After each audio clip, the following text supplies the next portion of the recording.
नमस्कार, आप देख रहे हैं आज तक। आपके साथ मैं हूं सईद अंसारी। स्वागत है आपका। रात के 10 बज रहे हैं। आप आज तक पर देख रहे हैं दस्तक। कल बहुत बड़ी एक दस्तक सुप्रीम कोर्ट से आने वाली है, जिसे आज आपको बताना जरूरी है। जब हमारे देश में हर परिवार को एक घर देने की योजना चल रही है, तब कल सुप्रीम कोर्ट उत्तराखंड के हल्द्वानी में करीब 50,000 लोगों के आशियाने पर बुलडोजर चलने या रुकने का निर्णय करने वाला है। आरोप है कि हल्द्वानी में 4,400 परिवार रेलवे की जमीन पर अतिक्रमण करके रहते हैं। हाईकोर्ट रेलवे को 7 दिन में अतिक्रमण हटाने का आदेश पहले दे चुका है और अब सुप्रीम कोर्ट को यह तय करना है कि 8 तारीख को क्या होगा। क्या 50,000 लोग अतिक्रमणकारी करार देकर सरकारी गलतियों की चूक का परिणाम भुगतेंगे?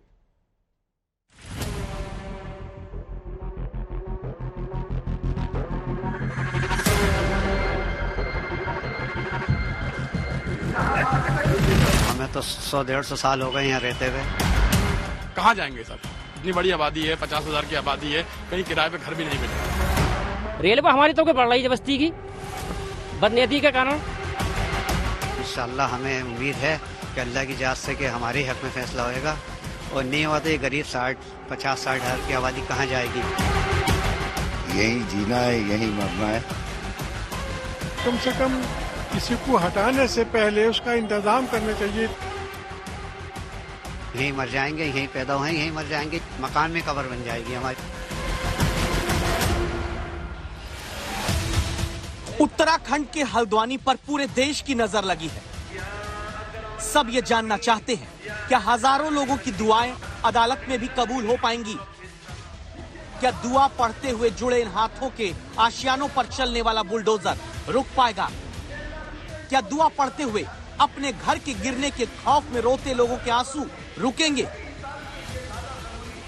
क्या हाथ में मोमबत्तियां लेकर इंसाफ की लौ की आस में प्रदर्शन करते लोग न्याय पाएंगे?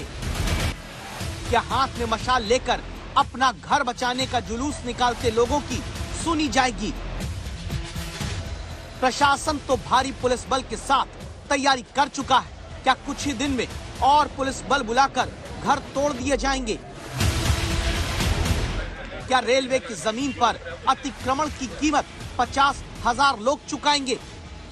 या फिर सरकारी चूक का परिणाम 4400 परिवारों को अपना घर खोकर उठाना पड़ेगा? 4,400 घर, 50,000 नागरिक, बहुसंख्यक मुस्लिम आबादी, 2 मंदिर, 20 मस्जिद, 3 सरकारी स्कूल, 11 मान्यता प्राप्त निजी स्कूल, 1 सरकारी स्वास्थ्य केंद्र। क्या इन सब कुछ पर 8 जनवरी को अतिक्रमण के ठप्पे के साथ अब सरकार बुलडोजर चला देगी?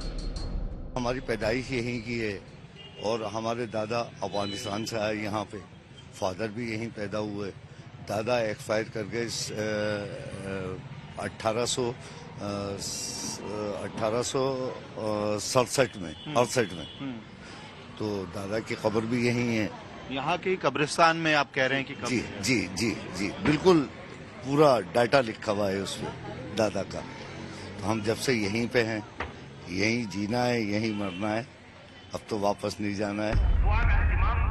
जिनके दादा परदादा तक हल्द्वानी के बनभूलपुरा की मिट्टी में दफ है, वो पूछते हैं कि जाएंगे तो अब कहाँ? जो रेलवे के साथ सटी हुई हल्द्वानी की इस बस्ती में अपने परिवार का बगीचा बना चुके, वो उजड़ने के डर से पूछते हैं क्या हमारी हालत जानवरों से बदतर है? जानवरों की इतनी परवाह कर रही है कि गौ माता के लिए जगह जगह गौशालाएं बनाई जा रही हैं, आवारा पशुओं के लिए रहने के लिए व्यवस्था, उनके घरों की व्यवस्था की जा रही है, चाहे कुत्ते हैं चाहे और जानवर हैं। लेकिन आज ये 50-60 हजार की आबादी इन्हें दिखाई नहीं दे रही। किसी भी नागरिक के भीतर ये भावना क्यों आई? कौन है ये लोग जिन्हें कुछ लोग देश में दिल्ली के शाहीन बाग की तर्ज पर अपनी मांग मनवाने के लिए प्रदर्शनकारी कहते हैं? क्या ये सभी अतिक्रमणकारी हैं? क्या ये लोग रेलवे की जमीन पर अवैध कब्जा करने वाले हैं या फिर सरकारी खामियों का नतीजा अब इन्हें अपना घर गंवाकर भरना होगा? इसलिए कुछ भी धारणा बनाने से पहले मामला जान लीजिए। ये कहानी हल्द्वानी के बनभूलपुरा के 2.2 किलोमीटर इलाके में फैले गफूर बस्ती, ढोलक बस्ती और इंदिरा नगर की है, जहां रहने वालों को हल्द्वानी में रेलवे नोटिस जारी कर चुका है। कह चुका है कि 82.900 किलोमीटर से 80.170 रेलवे किलोमीटर के बीच अवैध अतिक्रमणकारी हट जाए, वरना अतिक्रमण हटाया जाएगा और कीमत अतिक्रमणकारियों से ही वसूली जाएगी। रेलवे के मुताबिक 2013 में सबसे पहले हल्द्वानी में गौला नदी में अवैध रेत खनन को लेकर मामला कोर्ट में पहुंचा था। रेलवे के मुताबिक 10 साल पहले उस केस में पाया गया कि रेलवे किनारे रहने वाले लोग ही अवैध रेत खनन में शामिल हैं। तब दावा है कि हाई कोर्ट ने इस मामले में रेलवे को पार्टी बनाकर इलाका खाली कराने के लिए कहा। तब स्थानीय निवासियों ने विरोध में सुप्रीम कोर्ट में जाकर याचिका दायर की थी। सुप्रीम कोर्ट ने स्थानीय निवासियों की दलीलें सुनने का भी निर्देश दिया था। रेलवे दावा करता है कि सभी पक्षों की दलीलें सुनने के बाद हाई कोर्ट ने 20 दिसंबर को अतिक्रमणकारियों को हटाने का निर्देश दे दिया। रेलवे दावा करता है कि उसके पास पुराने नक्शे हैं, 1959 का नोटिफिकेशन है, 1971 का रेवेन्यू रिकॉर्ड है, 2017 की सर्वे रिपोर्ट है, जिसके आधार पर वो इस जमीन को अपना कहता है। लेकिन अपने हाथ में तमाम दस्तावेज, पुराने कागज लेकर लोग सवाल उठाते हैं, पूछते हैं कि जब दादा परदादा इसी जमीन पर रहते आए हैं तो रेलवे अब कहां से आ गया? ये सर्वे करा हुआ पेपर है ये, जिसमें आपको जो है ये लाइन नंबर 18, ये लाइन नंबर 17 दिखाई दे रही है ऊपर। उसके बाद ये जो है सर्वे करा है और रेलवे की दूरी जो बताई गई 30 मीटर बताई गई है और इसमें 34 मीटर बताई गई है और इसके अलावा और भी सर्वे के नक्शे हैं। तो रेलवे की जगह पर तो हमने कोई अतिक्रमण कर नहीं रखा। रेलवे हमारी तो पड़ रही है बस्ती की। 4400 परिवार और 50,000 लोग रेलवे की जमीन पर अतिक्रमणकारी हैं या फिर अपना घर बचाने के लिए ये लाचारी के मोड़ पर खड़े हैं। फैसला गुरुवार को सुप्रीम कोर्ट को करना है। उसी फैसले के इंतजार में जिनके घर 20 जनवरी को शादी है, उन्होंने बुलडोजर के साय की वजह से एक भी कार्ड शादी का अब तक नहीं बांटा है। इतनी बड़ी तलवार अतिक्रमण के नाम पर लोगों के गर्दन पर लटक रही है। हमारा तो मानना सीधा सीधा यह है कि अगर एक भी घर अगर इस अतिक्रमण के नाम पर टूट गया तो हम तो शायद अपनी खुशी मना नहीं पाएंगे। तो इसीलिए हमने इसे होल्ड पर रखा है। अगर सुप्रीम कोर्ट का फैसला भी इन परिवारों के खिलाफ आया तो 8 जनवरी को यहाँ सुरक्षा बलों का डेरा होगा और बुलडोजर के साथ अतिक्रमण हटाया जाएगा। लेकिन तब 50,000 लोग कहां जाएंगे, इसका जवाब अभी कोई नहीं देता। अमित भारद्वाज, हल्द्वानी, आज तक।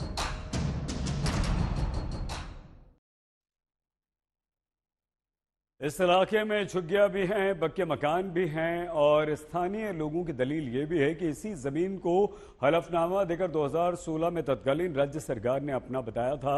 लेकिन अब आरोप यह है कि अदालत में सरकार ने पक्ष कमजोर रखा, इसलिए वर्षों से रहते आ रहे लोग अतिक्रमणकारी बताए जा रहे हैं। दस्तक देता प्रश्न हमारा यही है कि जहां सरकार ने स्कूल बनवाए, अस्पताल खुद खोला, क्या वहां सरकार भी नहीं जानती थी कि यह हमारी जमीन नहीं है बल्कि ये रेलवे की जमीन है? हमें सुप्रीम कोर्ट से पूरे इंसाफ की उम्मीद है और हमें इंशाअल्लाह ताला इन सब लोगों को पूरा इंसाफ मिलेगा। ऊपर वाले के भरोसे छोड़ दिए गए लोगों का क्या होगा, जिनके घरों को अतिक्रमण मानकर हाईकोर्ट के निर्देश पर गिराने के लिए रेलवे के अधिकारी मुआयना कर चुके हैं। प्रशासन ने कितनी फोर्स मंगानी है घर गिराने के लिए, ये तय कर लिया है। डीएम और डीआईजी को सुन लीजिए। जितनी फोर्स की हमने डिमांड करनी थी वो कर ली है और इसको पूरे जो सुपर जोन सेक्टर्स में हम लोगों ने डिवाइड किया है। तो जितने मजिस्ट्रेट की आवश्यकता थी, पैरामिलिट्री फोर्स की आवश्यकता थी, उसकी डिमांड हम लोगों ने कर दी है और आने वाले कुछ समय में हम इनको हटाएंगे। कैसे किस तरह से उनको वहाँ से हटाया जाएगा और ये सब पूरा प्लानिंग जो है पुलिस प्रशासन ने इसमें किया हुआ है। फोर्स की भी डिमांड जो है मेरे स्तर से पुलिस मुख्यालय को कर दी गई है। तो हमको जो है जल्दी इसमें जो है करीब 14 कंपनी पैरामिलिट्री फोर्स और आरपीएफ वगैरह हमने मांगी है। तो 8 तारीख तक हमको जो है मैक्सिमम फोर्स जो मांगा गया है वो मिल जाएगी। फिलहाल जो है इसमें हमने 5 कंपनी पीएसी भी वहाँ लगी हुई है। 3 कंपनी पीएसी जो है जो राज्य स्तर की है वो अभी और आएगी। इसके अलावा जो है गढ़वाल से भी जो है सिपाही आने हैं, कुमाऊं रेंज से मेरे स्तर से अधिकारी दिए जाएंगे। तो लगभग 4 से 5 हजार की फोर्स वहाँ पर माध्यम से जो है ये कार्रवाई की जाएगी। फोर्स तो प्रशासन मंगा लेगा, लेकिन क्या इस बात का सोचा गया कि अगर रेलवे की जमीन पर अतिक्रमण हुआ तो फिर सरकार हाउस टैक्स, वाटर टैक्स, बिजली का बिल कैसे लेती रही? अगर रेलवे की जमीन है तो फिर सरकार ने खुद यहाँ 3 सरकारी स्कूल और सरकारी अस्पताल कैसे बना दिया? सरकारी स्कूल भी गिरेंगे तो बच्चों को अस्थायी रूप से पढ़ाने का प्रशासन सोचता है लेकिन हजारों लोग बेघर होकर कहां जाएंगे, ये क्यों नहीं सोचा जाता? जब सरकार तक को अंदाजा नहीं होता कि जमीन रेलवे की है या फिर अपनी, तो फिर जनता सिर्फ क्यों अतिक्रमणकारी मानी जाए? बनगुलपुरा के इलाके में इस वक्त हम हैं और आपको टॉप एंगल व्यू दिखा रहे हैं। आखिरकार यहाँ की आबादी, यहाँ की बसावट कैसे दिखती है। बाएं हाथ को एक मस्जिद है, उसके साथ एक वाटर हेड टैंक है जो सरकार ने बनवाया, और ठीक वाटर हेड टैंक के बगल में एक सरकारी स्कूल है जो यहाँ के लोकल रेजिडेंट्स बताते हैं कि कई दशकों से ये स्कूल यहीं पे है, कई पीढ़ियों ने यहाँ पे पढ़ाई की है इन्हीं स्कूलों में, सरकारी स्कूलों में। और इस इलाके में आपको इसी तरह से कई सरकारी गैर प्राइवेट स्कूल्स दिखेंगे, सरकार के कई सारे एस्टैब्लिशमेंट्स दिखेंगे। हाउस टैक्स जाता है यहाँ नगर निगम को, ये हमारे सब मकान हैं और यहाँ कागजात सबके पक्के हैं, फ्री होल्ड भी हैं कुछ लोगों के, कुछ लोगों की रजिस्ट्री भी हैं। और यहाँ नगर पालिका में हमारे जो अब मेयर साहब बैठते हैं वहाँ पे हमारा टैक्स जाता है, मकान टैक्स जाता है। तो आपके पास जो घर है उसके कागजात की रजिस्ट्री है, आप कह रहे हैं? रजिस्ट्री है हमारे वहाँ, हमारे पास, और हमारा टैक्स जाता है नगर पालिका में। जिस जमीन पर खुद सरकार ही पानी की टंकी, स्कूल और अस्पताल बनाकर जनता को दे, वहाँ आम आदमी को अतिक्रमण ठहरा देना क्या सही होगा? क्या गलती सरकार की नहीं? सवाल ये कि अब क्या किया जा सकता है? जिस तरह से दिल्ली में कॉलोनीज को रेगुलराइज करा गया है, लाखों लोगों को रेगुलराइज कर दिया गया, इन बेचारों का क्या कसूर है? इन्हें रेगुलराइज क्यों नहीं किया जा सकता? इनसे और कोई इनको लीज पे क्यों नहीं दिया जा सकता? अभी चूंकि मामला न्यायालय में है और जो भी न्यायालय का आदेश होगा, और हम हमेशा कानून को, संविधान को, सबको मानने वाले लोग हैं, जो भी विधि सम्मत न्यायालय का फैसला होगा सरकार उस पर काम करेगी। अतिक्रमण करके कब्जा करना अपराध है, हर अतिक्रमण को हटाया जाना चाहिए, लेकिन सरकार की जिम्मेदारी ये भी है कि पक्ष ठीक से पूरा रखा जाए, अतिक्रमण होने ही ना दिया जाए। घर हटाने की नौबत आए तो मौका दिया जाए, रहने का इंतजाम किया जाए। वर्षों से जहां सरकार तक को पता नहीं कि जमीन किसकी, वहां सिर्फ हजारों लोगों को ही बेघर होने की कगार पर न छोड़ा जाए। अमित भारद्वाज, हल्द्वानी, आज तक। कई बार अतिक्रमण राजनीतिक फायदा देखकर कराया जाता है और फिर राजनीतिक फायदे के हिसाब से ही अतिक्रमण को हटा दिया जाता है। ऐसे में हमारे देश में सरकारी जमीन पर कितना अवैध कब्जा होता है, इसकी जमीनी सच्चाई हम आपको दिखाते हैं। हमारे देश में रेलवे के पास कुल 4,86,000 हेक्टेयर जमीन है, जिसमें यह दावा है कि 782 हेक्टेयर जमीन पर अतिक्रमण है, मतलब कब्जा है। मतलब यह हुआ कि करीब 8 वर्ग किलोमीटर के बराबर की जमीन ये पूरी जमीन होती है। हमारे देश में वन विभाग की जमीन पर ही 7,38,961 हेक्टेयर का कब्जा है, यानी 7,389 वर्ग किलोमीटर की जमीन पर कब्जा है। मतलब यह हुआ कि सिक्किम राज्य के पास जितनी जमीन है उतनी ही जमीन हमारे देश में अकेले वन विभाग की लोगों ने कब्जा करके, अतिक्रमण करके हथियार रखी है। हमारे देश में रक्षा विभाग की 3,778 हेक्टेयर जमीन पर अतिक्रमण है, यानी करीब 37.78 वर्ग किलोमीटर का इलाका रक्षा विभाग का भी लोगों के कब्जे में है। मतलब यह हुआ कि यहां पर भी अतिक्रमण है।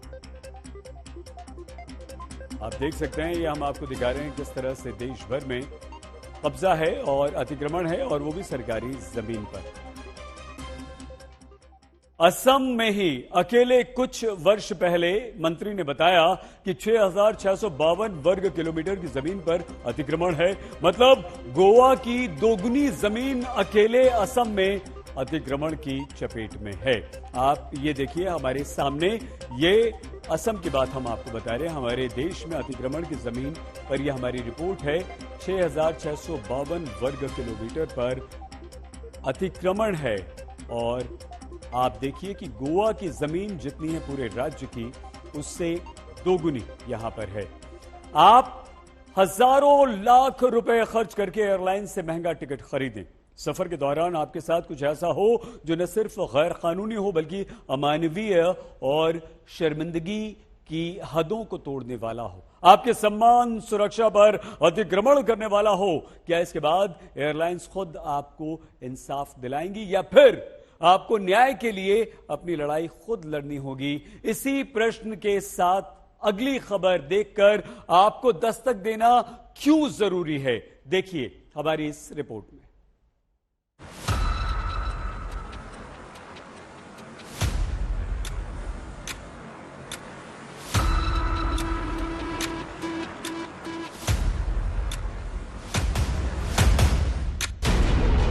आप एयर इंडिया में सुकून के सफर के लिए टिकट बुक कराते हैं। आप एयर इंडिया पर भरोसा करते हुए अपनी क्षमता के मुताबिक बिजनेस क्लास का टिकट खरीदते हैं। करीब 3 लाख रुपए खर्च करके आप न्यूयॉर्क का टिकट लेते हैं, लेकिन फिर न्यूयॉर्क से दिल्ली एयर इंडिया की फ्लाइट में लौटते वक्त जब एयर इंडिया की फ्लाइट के बिजनेस क्लास में लंच के बाद यात्री आराम करने लगे, फ्लाइट में बैठी बुजुर्ग महिला को महसूस हुआ कि उसके ऊपर पानी गिर रहा है। बुजुर्ग महिला यात्री ने आंखें खोली तो पाया कि एक यात्री नशे में धुत होकर उन्हीं के ऊपर पेशाब कर रहा है। महिला यात्री के मुताबिक उन पर पेशाब करता युवक तब तक नहीं हिला जब तक दूसरे यात्रियों ने उसे हटाया नहीं। ये घटना 26 नवंबर की है, जो पीड़ित महिला की तरफ से टाटा समूह के अध्यक्ष एन चंद्रशेखरन को चिट्ठी लिखने के बाद सामने आई। पीड़ित महिला का दावा है कि एयर इंडिया के कर्मचारियों ने नशे में यात्री पर ही पेशाब करने वाले उस शख्स को आराम से जाने दिया। टाटा समूह के अध्यक्ष को पीड़ित महिला यात्री की शिकायत के बाद एयर इंडिया का प्रशासन जागता है। 26 नवंबर की घटना में एयर इंडिया ने 28 दिसंबर को दिल्ली पुलिस में शिकायत दर्ज कराई। कार्रवाई के नाम पर भी 1 महीने बाद एयर इंडिया की तरफ से सिर्फ आरोपी यात्री पर 30 दिन तक सफर करने का बैन लगाया गया। अब महिला आयोग ने भी दिल्ली पुलिस से 7 दिन में रिपोर्ट मांगी है। दस्तक देता सीधा सा सवाल है, एयर इंडिया ने तुरंत ही महिला यात्री पर पेशाब करने वाले शख्स को पुलिस के हवाले क्यों नहीं किया? सफर के दौरान जो घटना हुई उसमें एयर इंडिया ने क्यों अपनी जवाबदेही पूरी नहीं की? क्या अपनी साख बचाने के लिए एयर इंडिया यात्रियों के सम्मान और सुरक्षा को दांव पर लगा सकता है? यात्रियों से हर स्तर पर अतिरिक्त फीस वसूलने की चिंता करने वाली हवाई कंपनियां यात्रियों को सुविधा सुरक्षा देने के नाम पर कोताही न बरते। इसीलिए जरूरी है कि डीजीसीए कार्रवाई करे। और अब एक राजनीतिक दस्तक की खबर, जो बयान कल सुर्खियों में रहेगा। सर्दी में, ठंड में, जबरदस्त ठंड में टी शर्ट पहनकर भारत जोड़ो यात्रा करते राहुल गांधी पर उत्तर प्रदेश के डिप्टी सीएम ब्रजेश पाठक ने एक बड़ा बयान दिया है। ब्रजेश पाठक ने कहा कि राहुल गांधी की टी शर्ट पहनने और पहनकर घूमने पर मैं एक शोध करवाऊंगा। उत्तर प्रदेश में ब्रजेश पाठक स्वास्थ्य मंत्रालय भी संभाल रहे हैं। उन्होंने कहा कि स्वास्थ्य जगत के लोगों से ये पता करा रहा हूं कि आखिर इतनी ठंड में कैसे राहुल गांधी टी शर्ट में घूम रहे हैं। हमारे संवाददाता समर्थ श्रीवास्तव ने कल चर्चा की दस्तक में आने वाले इस इंटरव्यू को किया है। वो टी शर्ट में इतने किलोमीटर इतनी ठंड में निकल रहे हैं, जैसे आप जैकेट पहने, ठंड हो रही है, इसको आप कैसे देखते हैं? देखिए, हर जो हम लोग हैं, जो मतलब हम मनुष्य हैं, उनको ईश्वर ने इस प्रकार की प्रतिरोधक क्षमता हम लोगों को नहीं दी है। हम लोग हर मौसम के अनुसार अपने शारीरिक प्रकृति से बचाने के लिए शारीरिक बनावट के अनुसार हम लोग कपड़े पहनते हैं। लेकिन आज एक राष्ट्रीय दैनिक समाचार पत्र में हमने देखा है कि समाचार पत्र में किसी वैज्ञानिक साक्ष्यों के आधार पर लिखा है कि वो किस प्रकार के विटामिन लेते हैं, क्या लेते हैं। तो ये तो शोध का विषय है और मैंने भी इसको देखा है। हमने कई लोगों से चर्चा की है कि क्यों ऐसा हुआ है, ऐसा क्या है कि ठंड में भी आदमी बगैर कपड़ों के रह सकता है। तो आज राष्ट्रीय दैनिक समाचार पत्र पढ़ने के बाद हमने कई इस चिकित्सा जगत के बड़े लोगों से बात किया। कहा आम इंसान को ठंड लग रही, तो मतलब आप उनको आम इंसान नहीं मानते? दरअसल जो राजा महाराजा होते हैं वो हमेशा आप देखेंगे कि जनता से विपरीत काम करते हैं, और इस बार भी उन्होंने सिद्ध कर दिया है कि आम इंसान नहीं है, वो राजा महाराजा की तरह व्यवहार करते हैं। आप देखते होंगे जब किसी बड़े आदमी के दफ्तर आप जाओ तो गर्मी के मौसम में भी वो 14 डिग्री 15 डिग्री टेम्परेचर करके बैठे रहते हैं। तो जब 24-26 में काम चल सकता है, लेकिन वो पूरा उस समय भी सूट टाई लगाए रहते हैं। गर्मी के दिनों में आप देखिए बड़े आदमी लोग ऐसा काम करते हैं, तो ये तो बड़े आदमियों की एक कल्चर है। उनसे तो एक रिपोर्टर ने सवाल किया तो उन्होंने कहा कि मेरी सहन शक्ति ज्यादा है इसलिए मैं टी शर्ट रखूं। देखिए सहन शक्ति ज्यादा है कि नहीं वो तो वो बता पाएंगे, लेकिन जब आप समाज के विपरीत कोई काम करते हो तो हमेशा आपके लिए उंगली उठती है। उत्तराखंड के अतिक्रमण, हल्द्वानी के अतिक्रमण की खबर हमने आपको दिखाई थी। तो अतिक्रमण तो उन बेरोजगारों के सपनों पर भी हो रहा है जो सिर्फ एक नौकरी से पहले ईमानदारी से